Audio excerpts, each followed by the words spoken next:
बिस्मिल्लाहिर्रहमानिर्रहीम। अस्सलाम वालेकुम नादरीन, आप यूट्यूब चैनल देख रहे हैं। मैं इमरान खान हूँ।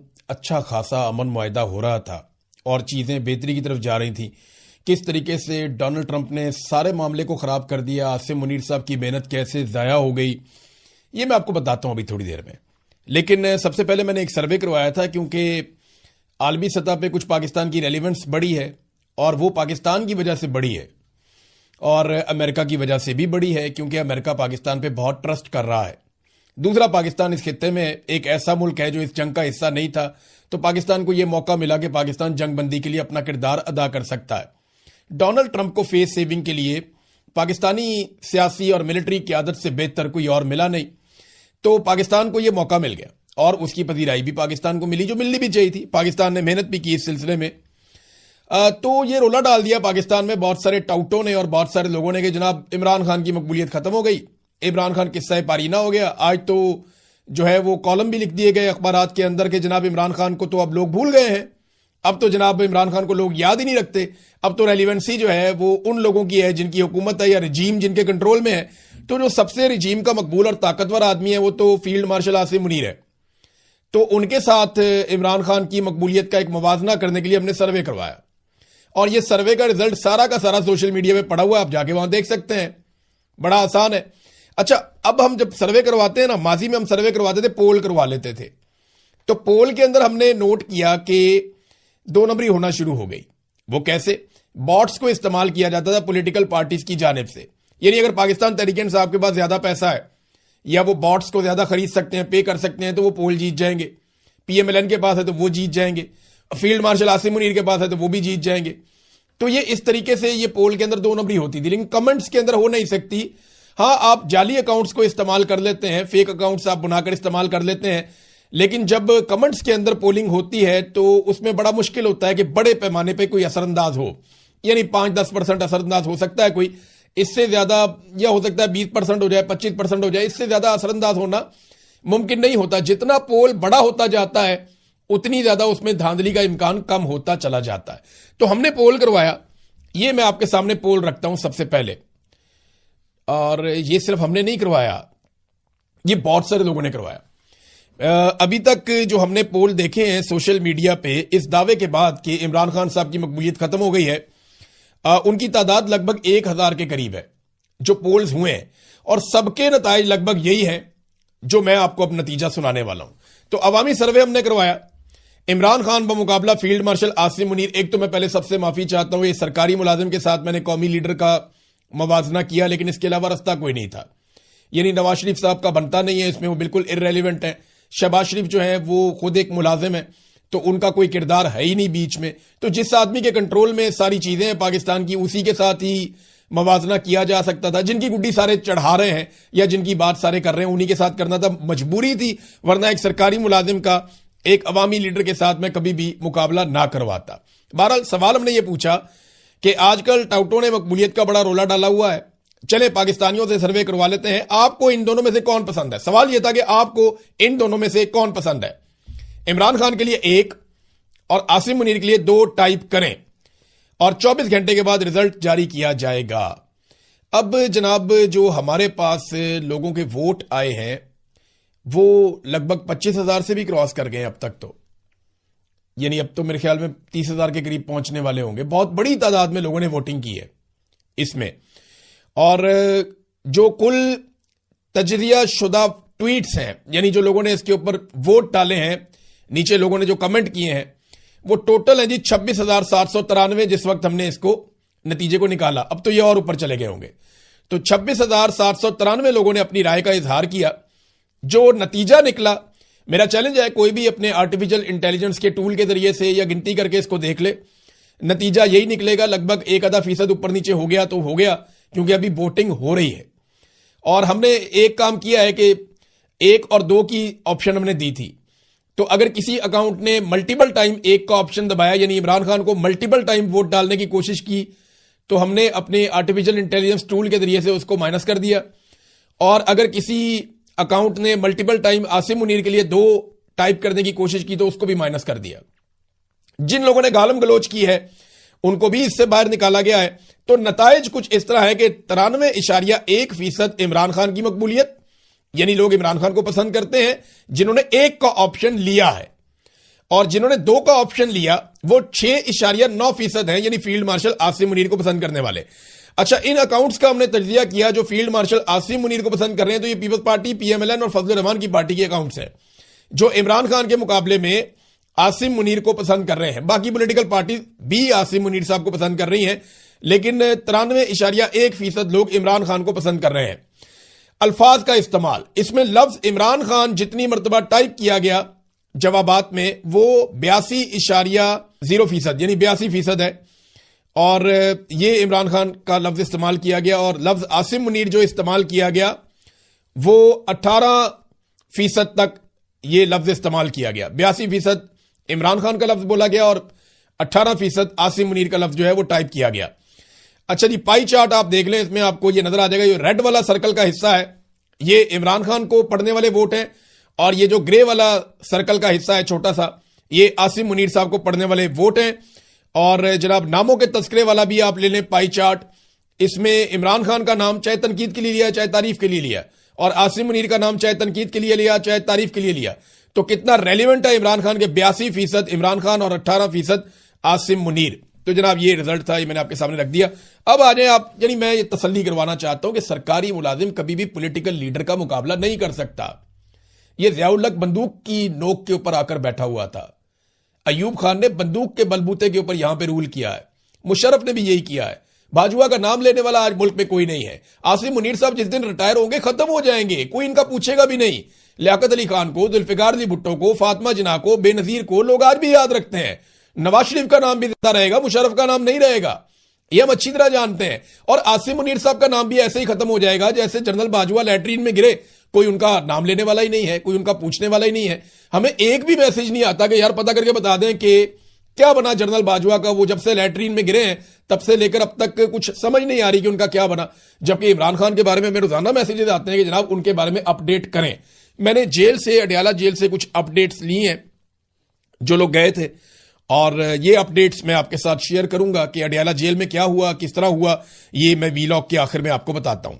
अब आ जाए कि डोनाल्ड ट्रंप ने किस तरीके से ये सारा मौका जाया कर दिया डायलॉग्स का, और इस वक्त डोनाल्ड ट्रंप खित्ते में क्या कर रहा है। देखें, ईरान ने सीज फायर की हद तक, यानी जब तक सीज फायर का टाइम है तब तक आबनाए हुर्मुज़ को खोलने का ऐलान कर दिया था, मगर डोनाल्ड ट्रंप ने कुछ ऐसी हरकतें की जिनके बाद ये सारा कुछ दोबारा का टाइम में पड़ गया।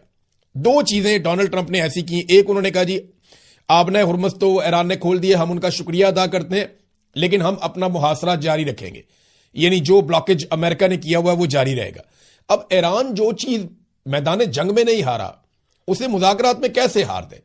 आसिम मुनीर साहब ने ईरान का दौरा किया, वो 3 दिन ईरान के दौरे पर रहे, वहां उन्होंने बड़ी मेहनत की, बड़ी कोशिश की, ईरान को वो एक लाइन तक ले आए कि जनाब इन चीजों के ऊपर हमारा एतमाद हो गया है, और इन बड़ा मुश्किल है कि अमेरिका के ऊपर ईरानी एतमाद करें। तो आसिम मुनीर साहब ने उनको बहुत सारे रास्ते दिखाए होंगे, बहुत सारी चीजें उनके साथ डिस्कस की होंगी, बहुत सारी कोशिश की होगी कि कुछ ना कुछ करके कोई अमन का रास्ता निकला है। उन्होंने कोशिश की, लेकिन डोनाल्ड ट्रंप ने सारे किए किराए पे पानी फेर दिया। एक तो उन्होंने कहा जी मैं बाहर से ब्लॉकेज लगाऊंगा, ईरान ने कहा ठीक है तुम लगा लो बाहर से ब्लॉकेज, हम अंदर से आबनाए हुर्मुज़ को दोबारा बंद कर रहे हैं। यह उनका स्टेटमेंट पड़ा हुआ सबके सामने। दोबारा ईरान ने आबनाए हुर्मुज़ को बंद कर दिया, जो अफसोसनाक है, जो नहीं होना चाहिए था। ये देख लें आप, एसोसिएटेड प्रेस की रिपोर्ट है, उसके मुताबिक ईरान की जानिब से आबनाए हुर्मुज़ को मुकम्मल तौर पर खोलने के ऐलान के 24 घंटे से भी कम वक्त के बाद अमेरिका की जानिब से नाकाबंदी खत्म न करने के बयान पर ईरान ने दोबारा पाबंदियां आयद कर दी हैं। ईरान की मुश्तरका फौजी कमांड ने दर्ज झेल बयान जारी किया है। आबनाए हुर्मुज़ का कंट्रोल अपनी साबका हालत पर वापस आ गया है, जो मुसल्लह अफवाज की सख्त निगरानी और कंट्रोल में रहेगा। और उसके बाद वहां पे जहाज तितर बितर हो रहे थे, यानी ये कंफ्यूजन फैल गया, अब जाना किधर को है। जो जहाज आबनाए हुर्मुज़ से नहीं गुजरे थे वो वापस मुड़ गए, जो इधर निकल गए थे वो इधर निकल गए, और एक खलबली मच गई जहाजों के अंदर कि ये क्या हो गया। डोनाल्ड ट्रंप ने सिर्फ यह साबित करने के लिए कि मैंने ताकत के बलबूते के ऊपर आबनाए हुर्मुज़ को खुलवाया है और यह मेरी एक जंगी फतह है, जो मेज के ऊपर एक कामयाबी मिली थी, और यह पाकिस्तान की इसमें बड़ी मेहनत थी। जो कामयाबी पाकिस्तान ने बड़ी मुश्किल से हासिल की थी टेबल के ऊपर, वो डोनाल्ड ट्रंप ने बढ़के मार के जाया कर दी। और लेकिन पाकिस्तान की सिचुएशन ऐसी ना, पाकिस्तान अमेरिका को कुछ कह भी नहीं सकता। तो इसके बाद जनाब डोनाल्ड ट्रंप ने जो दूसरी एक अजीबोगरीब बात कर दी, और यह बात करके मुझे लगता है डोनाल्ड ट्रंप ने अपने पांव पे कुल्हाड़ा मार दिया कि यूरेनियम को हम अमेरिका में ले आएंगे। ईरान ने कहा हमारे लिए यूरेनियम उतनी ही मुकद्दस है जितनी हमारी सरजमीन, तो हम तो नहीं दे रहे। अब इस तरह का स्टेटमेंट देने के बाद अगर ईरान अपनी यूरेनियम अमेरिका के हवाले कर देता है तो ये ईरान को थोड़ी मुश्किल पेश आएगी। यानी जितनी उन्होंने पोजीशन ले ली है, इस पोजीशन से पीछे हटना एक ऐसे मुल्क के लिए जिन्होंने शानदार लड़ाई लड़ी हो, वो बड़ा मुश्किल है। हां, यह जरूर हो सकता था कि ईरान कोई ऐसी निगरानी में दे देता यूरेनियम कि वो ईरान के अंदर ही मौजूद रहती और उसकी निगरानी होती रहती, और जो बाकी साइंटिस्ट हैं या IAEA का इदारा है उसके मैकेनिज्म के तहत यूरेनियम के ऊपर नजर रखने का एक पूरा प्रोसीजर बन जाता। तो यह तो हो सकता था, इसका कोई ना कोई हल माजी में भी यही हो रहा था, यह आइंदा भी हो सकता था, और डोनाल्ड ट्रंप इसको अपनी कामयाबी भी करार दे सकता था। लेकिन डोनाल्ड ट्रंप ने गलती यह की कि डोनाल्ड ट्रंप ने कहा कि जनाब ये यूरेनियम तो मैं लेकर आऊंगा अमेरिका में, और यह भी कह दिया कि ईरान इसके ऊपर राजी हो गया है, और बीच में $20 अरब की एक बात भी आ गई। तो अब यह कह के डोनाल्ड ट्रंप फिर फंस गए, क्योंकि अब यूरेनियम अमेरिका में नहीं आती तो अमेरिकन उसको एक नाकामी समझेंगे, और यूरेनियम का डोनाल्ड ट्रंप के सामने हाजिर होना यह एक वॉर ट्रॉफी है जो डोनाल्ड ट्रंप लेना चाहेगा। अभी एक और स्टेटमेंट डोनाल्ड ट्रंप ने दिया है कि अगर ये यूरेनियम इस तरीके से नहीं आएगी तो फिर बहुत बुरे तरीके से आएगी, लेकिन हमारे पास आएगी। अब एक और सख्त स्टेटमेंट दे दिया। वैसे डोनाल्ड ट्रंप के बयानात को ज्यादा लोग सीरियस लेते नहीं है, लेकिन ट्रंप ने एक और धमकी लगाई है कि शायद मैं जंगबंदी में तौसीह ना करूं, चुनाचा आपके पास नाकाबंदी है और बदकिस्मती से हमें दोबारा बम गिराना शुरू करना पड़ेंगे। ट्रंप ने कहा जी हम दोबारा बम गिराएंगे। ईरान ने भी इसका जवाब दिया। ये जो आयतुल्ला मुश्तबा खामनाई है, नए सुप्रीम लीडर ईरान के, उनका भी स्टेटमेंट आया। उन्होंने कहा ईरानी बहरिया दुश्मनों को नई और तल्ख शिकस्त देने के लिए मुकम्मल तैयार है। ईरान की बहरिया दुश्मनों को शिकस्त देगी। ईरानी फौज दीगर मुसल्लह फौज के रुफका के शाना बशाना खड़ी है और दो बड़ी फौजों से लड़ रही है। ईरानी फौज ने इनकी कमजोरी और जिल्लत को दुनिया के सामने बेनकाब कर दिया है। इस्लामी जमहूरिया ईरान की फौज बहादुरी से अपनी जमीन, समंदर और परचम का दिफा कर रही है। अब ये अपना दिफा करने के लिए खड़े हैं कि जनाब हम अपना दिफा करेंगे, हम किसी सूरत पीछे नहीं हटेंगे, और वो जो है वो इनको हराने पे बज़िद हैं कि जनाब आप हार तस्लीम करें और वॉर ट्रॉफी हमारे हवाले करें। अब इस लड़ाई में नुकसान पूरी दुनिया का हो रहा है। पाकिस्तान ने अपने तौर पे बड़ी कोशिश की, भाग दौड़ भी की, सऊदी अरब गए, तुर्की गए, मुख्तलिफ जगहों पे कतर गए। पाकिस्तान के वज़ीर आज़म, फील्ड मार्शल ने ईरान का दौरा किया उस वक्त जब लड़ाई चल रही है, अभी तो जंगबंदी है फिलहाल, और कोशिश की कि कुछ ना कुछ टेबल के ऊपर हासिल किया जाए। तो जो कुछ बार्गेन करके, मना के, को तरला मिन्नत, को प्यार मोहब्बत, जो कुछ करके भी सिचुएशन उनके सामने रख के हासिल करने की कोशिश की गई, वो डोनाल्ड ट्रंप ने अपनी हठधर्मी से ऐसा लगता है कि एक मरतबा फिर जाया कर दिया। पाकिस्तान की ना आप एक सिचुएशन को जरा समझें, इससे पहले कि आप तनकीद करें ज्यादा पाकिस्तान के ऊपर, आप एक सिचुएशन को समझें। हमारी मजबूरियां हैं, हम सालिस जरूर हैं, लेकिन हमारा दोनों फरीकैन पे कोई कंट्रोल नहीं है। मुझे आप बताएं ना, अगर आज अमेरिका अटैक शुरू कर देता है तो पाकिस्तान क्या अमेरिका को रोक सकता है? आज इसराइल अटैक शुरू कर देता है तो क्या पाकिस्तान इसराइल को रोक सकता है?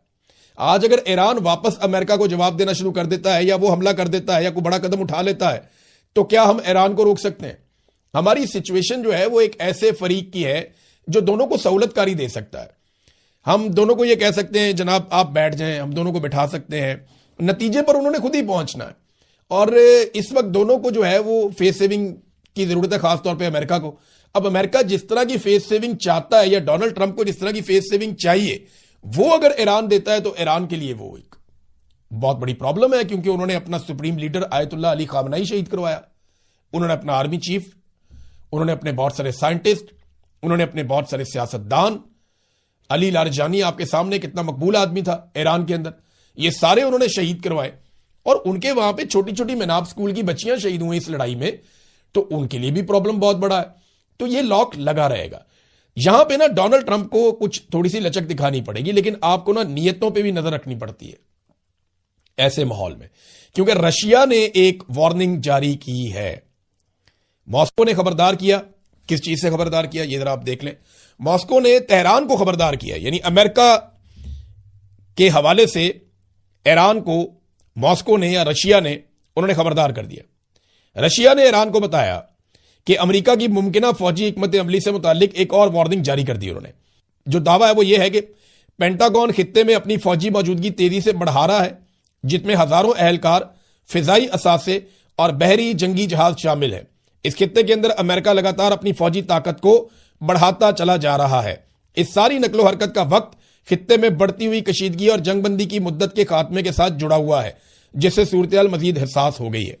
ट्रंप ने यह कहा भी है कि हो सकता है कि वो जंगबंदी में तोसी ना करे। अब इस वक्त एक और इतला यह पहुंची है कि जो रेड सी है, ये आप मैप देखते रहते हैं, अक्सर मैं आपको दिखाता हूं, रेड सी से पीछे चले गए थे अमेरिका के जंगी बेड़े और वो मेडिटेरेनियन सी के अंदर चले गए थे। अब रेड सी के हवाले से या बहरा अहमर के हवाले से यह खबर आई है कि यूएसएस जेराल्ड आर फोर्ड, ये बहरी बेड़ा है अमेरिका का, ये 2 डिस्ट्रॉयर्स के साथ बहरा अहमर में दाखिल हो गया है और यह खबर दी है एसोसिएटेड प्रेस ने। तो ये बात आप अपने ध्यान में रखें कि एसोसिएटेड प्रेस जो एक बड़ा खबर रसा इदारा है, उसने इस बात को कंफर्म किया है कि अमरीकी बहरी बेड़े जो पहले पीछे हट गए थे और वो अब वापस दाखिल हो गए हैं बहरा अहमर में। तो ऐसा लगता है जितनी तेजी से अमेरिका ने यहां पे अपनी दिफाई कुव्वत को बढ़ाया है इस रीजन में, बहुत सारे इलाकों से, बहुत सारे एरिया से, हत्ता कि जनूबी कोरिया से भी, हत्ता कि यूरोप से भी, बहुत सारे एरिया से अमेरिका अपनी फौज निकाल कर वो इस खित्ते में पहुंचा रहा है। इतनी बड़ी फौजी ताकत इकट्ठी करने का मतलब क्या है? एक तरफ मुज़ाकरात चल रहे हैं और एक तरफ फौजी ताकत इकट्ठी की जा रही है। इसके 2 मकासद हो सकते हैं। नंबर 1, मुज़ाकरात में ईरान से बेहतर डील करने के लिए ईरान पे दबाव डाला जाए कि देखो हमारी कितनी बड़ी फौजी ताकत पहुंच गई है, अब हम बमबारी करेंगे, नहीं तो हमारी बात मान लो, ताकि एक बेहतर डील हो सके और अच्छी फेस सेविंग मिले डोनाल्ड ट्रंप को। अच्छा, अगर ये नहीं होता, मुज़ाकरात कामयाब नहीं होते, फर्ज करें किसी नतीजे पे नहीं पहुंचते, तो यही फौजी ताकत क्या ईरान के खिलाफ इस्तेमाल की जा सकती है? बिल्कुल की जा सकती है। इसका रद्द-ए-अमल क्या होगा? मेरे ख्याल में रद्द-ए-अमल उससे मुख्तलिफ नहीं होगा जैसा रद्द-ए-अमल हमने पहले देखा था। अब आ जाए नाज़रीन, अडयाला जेल में क्या हुआ, बहुत सारी और चीजें वो भी आपके साथ शेयर करूंगा नेक्स्ट व्लॉग में। लेकिन अभी अडयाला जेल, क्योंकि लोग पूछते रहते हैं, तो ये जो बुशरा बीबी की फैमिली गई थी मिलने के लिए बुशरा बीबी से, तो कुछ हकायक मैं आपके सामने रख देता हूं कि बुशरा बीबी को जब उनकी आंख की सर्जरी की गई तो मुबैना तौर पर उन्हें पूरी रात अस्पताल के अंदर ही रखा गया। बुशरा बीबी की फैमिली सुबह 8:30 बजे जेल पहुंच गई थी, क्योंकि 9 बजे उन्हें कहा था आपकी मुलाकात करवाई जाएगी, और वो 12 बजे के करीब उनकी मुलाकात होती है। बुशरा बीबी जब उनसे मिलती हैं तो वो पूछती हैं कि आप लोग कब आए, तो वो बताते हैं हम सुबह 9 बजे आए। तो बुशरा बीबी उन्हें बताती हैं कि मुझे तो अभी सीधा अस्पताल से लेकर आ रहे हैं। यानी बुशरा बीबी को अस्पताल में जब उनकी आंख की सर्जरी की गई तो उनकी आंख के ऊपर एक पट्टी बांध दी गई थी। ये वहां से भी एक शख्स ने कंफर्म किया है कि मैंने देखा बुशरा बीबी की आंख पे पट्टी बंधी हुई है। तो उनकी आंख पे पट्टी बांधी गई, फिर बाद में पट्टी खोल दी गई और उन्हें वो एक काला चश्मा लगाया गया, और काला चश्मा उन्होंने पहना हुआ था उस मुलाकात के अंदर। और उन्होंने अपनी फैमिली को बताया कि इमरान खान की हालत बहुत खराब है, उनकी आंख बिल्कुल ठीक नहीं हुई, वो वैसे मजबूत हैं, वो डटकर मौजूद हैं, उनकी सेहत भी बाकी ठीक है, लेकिन हमारी आंख के साथ क्या हो रहा है हमें समझ नहीं आ रही। और बुशरा बीबी ने कहा कि मैं 10 दिन से शदीद दर्द का, मैं बार बार उन्हें कह रही थी कि मुझे शदीद दर्द हो रहा है, 10 दिन तक मैं उन्हें कहती रही, लेकिन उन्होंने तवज्जो नहीं दी। फिर एक सीनियर डॉक्टर आया, उसने मुझे देखा और फौरी तौर पे उसने वहां मौजूद डॉक्टरों को कहा कि इनको अस्पताल शिफ्ट करके ऑपरेशन करना पड़ेगा, इनकी आंख जाया होने का खतरा हो गया। और फिर उसके बाद बुशरा बीबी को अस्पताल ले जाया गया, फौरी तौर पे उनकी आंख की सर्जरी की गई। और वो ये बता रही हैं कि हम बहुत तकलीफ में हमें रखा गया है, कैद तन्हाई में रखा गया है, हमें बहुत अजियत दी जा रही है, लेकिन हम सब्र कर रहे हैं, ये बुशरा बीबी ने कहा। अब बुशरा बीबी के हवाले से जो है वो एक और कोशिश की जा रही है। उनके वकला ने उनकी मेडिकल ग्राउंड जो अभी सूरत-ए-हाल पैदा हो गई है एक इमरजेंसी जैसी, इस बुनियाद पर भी जो 190 मिलियन पाउंड केस है